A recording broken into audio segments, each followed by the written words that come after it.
Once upon a time, in a bustling little town tucked between hills and rivers, lived a teenage boy named Ishan. Ishan had a reputation, not for brilliance or bravery, but for indecision. He could never make up his mind. Whether it was choosing breakfast or picking a subject to study, Ishan would stall, overthink, and eventually do nothing. His parents joked that if procrastination were an Olympic sport, Ishan would take gold, eventually. One rainy afternoon, while wandering through an old market, Ishan stumbled upon a tiny antique shop.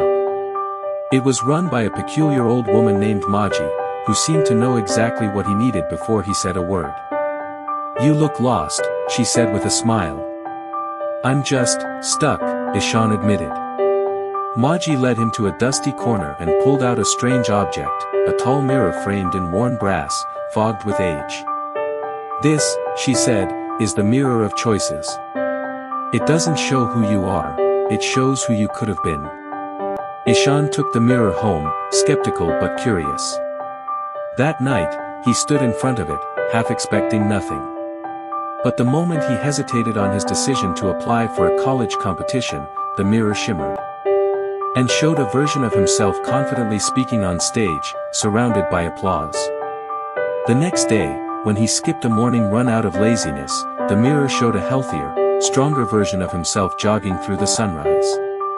Every indecision was met with a vision of what could have been.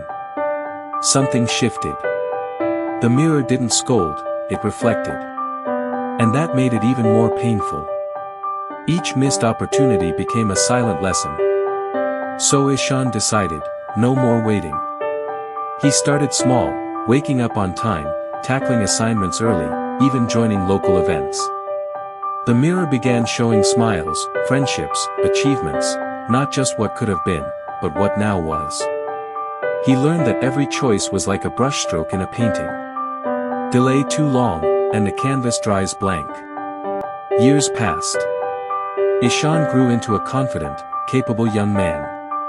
He kept the mirror, no longer to punish himself, but to remind him, life is shaped by decisions, not dreams.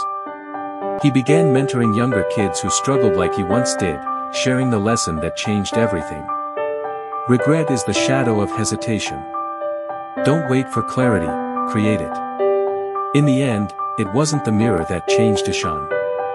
It was the realization that choices shape character, and time rewards the brave, not the perfect. And so, the story of Ishan and the mirror of choices spread across town, reminding everyone, the future isn't something you find. It's something you decide, moment by moment.